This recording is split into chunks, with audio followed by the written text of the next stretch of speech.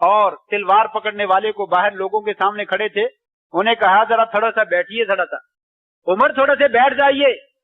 عمر بیٹھنے کا نام نہیں لے رہے۔ ابوبکر صدیق رضی اللہ تعالیٰ نے خطبہ دیا، خطبہ میں اللہ کی حمد و ثنا بیان فرمائی، اور یہ آیت جو میں نے شروع میں پڑھی ہے سورہ آل عمران کی، وما محمد الا رسول قد خلت من قبلہ الرسل، محمد صلی اللہ علیہ وسلم اللہ کے رسول ہیں، آپ سے پہلے بھی بہت سارے رسول آئے اور چلے گئے۔ آفا اماتا، اگر آپ فوت ہو جائیں، او قتلا، یا آپ کو شہید کر دیا جائے، انقلبتم علی اعقابکم، لوگوں ذرا بتلاؤ تو صحیح، کیا تم مرتد ہو جاؤ گے، دین چھوڑ دو گے؟ نبی دنیا سے رخصت ہو جائے تو اس کا دین چھوڑ دیا جاتا ہے؟ جو لوگ اپنے نبی کے دین کو چھوڑ دیتے ہیں وہ اللہ کا کوئی نقصان نہیں کر سکتے۔ یہ آیت پڑھی اور پھر فرمایا، صحیح بخاری کے الفاظ ہیں، من کان منکم یعبد محمدا فإن محمدا صلی اللہ علیہ وسلم قد مات، صحیح بخاری کے الفاظ ہیں، لوگوں تم میں سے جو بندہ محمد الرسول اللہ صلی اللہ علیہ وسلم کی عبادت کرتا تھا وہ جان لے محمد صلی اللہ علیہ وسلم فوت ہو گئے، آپ فوت ہو گئے۔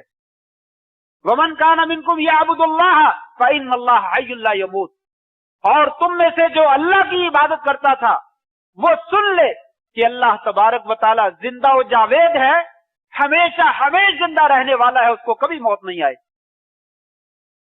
حضرت عمر رضی اللہ تعالیٰ فرماتے ہیں، یہ الفاظ سننے سے مجھے ایسے محسوس ہوا جیسے کسی نے میری ٹانگوں کو نیچے سے کاٹ دیا، میں دھڑام سے زمین پہ گر گیا، مجھے یقین ہو گیا کہ رسول اللہ صلی اللہ علیہ وسلم جو ہے وہ دنیا سے رخصت ہو گئے، آپ وفات پا گئے۔ میں دھڑام سے زمین پہ گر گیا، میرے جسم نے مجھے ہمت نہ دی، میں اپنے پاؤں کے اوپر کھڑا نہ رہ سکا، اور مجھے ایسے محسوس ہوا کہ یہ آیتیں جو ہے وہ آج ہی اللہ تبارک و تعالی نے نازل فرمائی، حالانکہ بہت پہلے نازل فرما دی، مجھے ایسے محسوس ہوا یہ آیتیں آج ہی نازل ہوئی ہیں۔ چنانچہ مجھے بھی یقین آ گیا، ابوبکر صدیق نے تو اعلان ہی کر دیا، لوگوں رسول اللہ صلی اللہ علیہ وسلم جو ہے وہ وفات پا گئے۔ مدینے میں کوہرام مچ گیا، شور شرابہ ہو گیا، لوگ لڑنے لگے، کچھ لوگ مرتد ہو گئے، کچھ لوگوں میں اختلاف پیدا ہوا، لوگوں اب امیر ہمارا کون ہوگا؟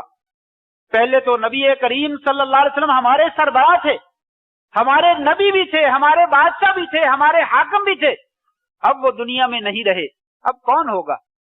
یہ منا امیر ومنکم امیر، یہ مہاجرین اور انصار کی لڑائی جھگڑا کہاں پہ ہوا؟ آپ صلی اللہ علیہ وسلم ابھی دفنائے نہیں گئے، ابھی زمین پہ ہیں، لیکن فوت ہو چکے ہیں۔ تلواریں نکل آئیں کہ خلیفہ ہمارا ہوگا، خلیفہ ہمارا ہوگا۔ لمبا قصہ ہے، میں بات کو ختم کرتا ہوں۔ بات صرف عرض کرنے کی یہ ہے کہ اس دن تو مدینہ میں اندھیر پیدا ہو گیا، اندھیر، روشنی ختم ہو گئی، تاریکی ہی تاریکی چھا گئی، اور لوگوں کے دل بجھ گئے، لوگ انتہائی پریشان ہو گئے اور زاروں کے تار رونا شروع کر دیا۔ اور لوگوں کے ہاں تو یہ ماجرا تھا، جب دفن کر کے واپس آئے، حضرت فاطمہ سیدہ رضی اللہ تعالیٰ عنہ وہ حضرت انس سے کہتی ہیں، انس مجھے بتلاؤ تو صحیح، تمہارے ہاتھوں نے کیسے رسول اللہ صلی اللہ علیہ وسلم کے اوپر مٹی ڈالی ہے؟ آپ کو مٹی کے نیچے دفن تم لوگوں نے کیسے کر دیا ہے؟ کیا تمہارے ضمیر نے گوارا کیا ہے؟ تمہارے جسموں نے تمہارا ساتھ دیا ہے آپ کو دفن کرنے میں؟ یہ 12 ربیع الاول کا واقعہ ہے، یہ سوموار کے دن کا واقعہ ہے مدینہ میں جو یہ واقعہ پیش آیا، جو کہ صرف اور صرف میں نے کتاب اللہ اور سنت رسول کی روشنی میں آپ کے سامنے ذکر کیا۔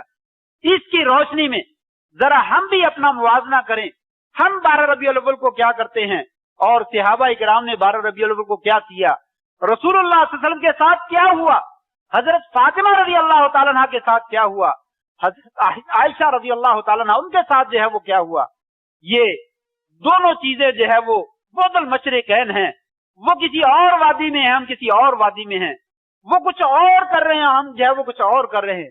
کتاب اللہ اور سنت رسول ہماری آنکھوں کو کھول دینے کے لیے کافی ہے، اگر ہم نصیحت حاصل کرنا چاہیں، اگر ہم عبرت حاصل کرنا چاہیں۔ ضرورت اس بات کی ہے واپس پلٹیں، محمد الرسول اللہ صلی اللہ علیہ وسلم جو دین چھوڑ کر گئے تھے اسے اختیار کریں. بناوٹی دین، اپنی بنائی ہوئی چیزیں جو ہے ان کو اختیار نہ کیا جائے. اسی میں نجات ہے، اسی میں کامیابی ہے، اسی میں کامرانی ہے. اللہ سے دعا ہے اللہ تبارک و تعالی نبی کریم صلی اللہ علیہ وسلم نے اس امت کے لیے جو قربانیاں دی ہیں ان کے عوض میں اللہ تبارک و تعالی ان کے مزید درجات بلند فرما دے. آپ کی قبر مبارک کے اوپر کروڑوں برکتیں اور رحمتیں نازل فرما دے، اور کل قیامت کے دن ہمیں بھی آپ کا ساتھ نصیب فرما دے، آپ کی شفاعت نصیب فرما دے، اور آپ کے ہاتھوں حوض کوثر کا پانی نصیب فرما دے. وآخر دعوانا ان الحمد للہ رب العالمین.